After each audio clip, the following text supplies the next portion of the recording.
Ça va faire 5 ans maintenant que je suis avec Amazon et que j'ai la chance en tout cas de pouvoir être dans cette aventure. On a décidé conjointement en tout cas de créer un studio complet à Montréal et spécialisé en plus dans le MOBA et vraiment dans la fibre multiplayer compétitive. Le déclic pour Amazon, c'est la rencontre avec Christophe Hartmann en fait. Là j'ai vu quelqu'un qui donnait une carte à la liberté créative très forte comme j'avais rarement vu en tout cas. Et j'ai aimé ce pari que cette personne a pris.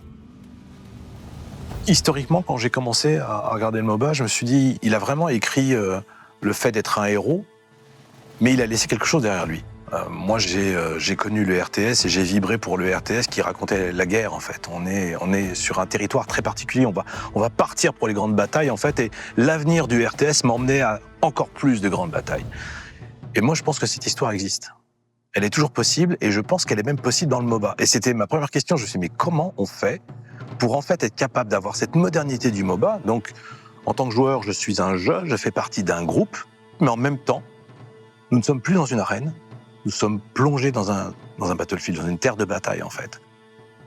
Est-ce qu'il existe dans le monde des humains, en tout cas dans notre monde historique à nous, une bataille, un phénomène réel qui a existé, qui se rapprocherait du comportement MOBA? Et je me suis dit oui, peut-être, si on caricature un peu la Première Guerre mondiale, il y a quelque chose là-dedans, il y a quelque chose de ces tranchées, de ces lignes d'unité qui viennent en tout cas s'effondrer les unes contre les autres, et je me suis dit, ah, il y a quelque chose ici. Donc qu'est-ce que c'est que la Première Guerre mondiale? Qu'est-ce que ça peut nous apporter? Parce que c'est important d'apporter un univers qui nous permet d'éclater en fait la boîte traditionnelle. Ce sont des unités qui ont une forme de destinée en fait.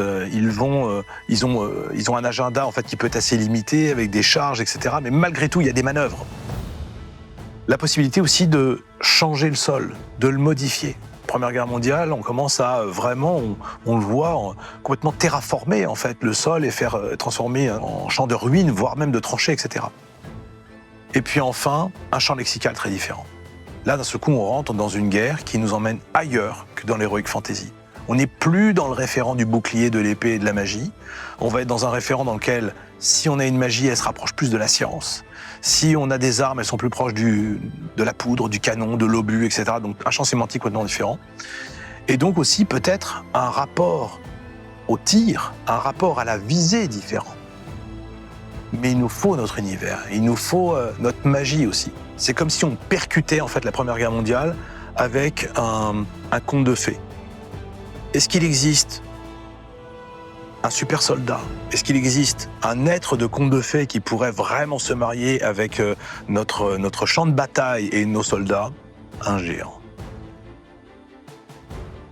On a des ingrédients, on a créé une recette, on a créé une histoire, mais la vraie façon de jouer, c'est quand les joueurs externes à nous, vraiment les vrais joueurs vont rentrer dedans. À l'alpha, c'est le moment d'exister.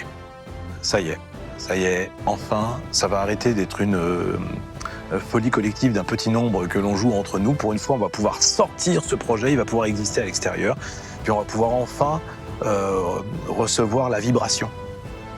Et quelle est-elle? Comment on va la qualifier? Quelle est la réception? Bref, c'est ce grand moment de rendez-vous. En fait, on ne travaille que pour ça.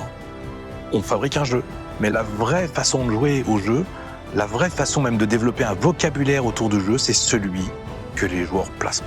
Parce que les joueurs, c'est une quantité de cerveau largement supérieure à la nôtre, qui ont un temps incroyable, parce qu'ils sont très nombreux, de pouvoir trouver des façons que nous n'avons pas vues venir.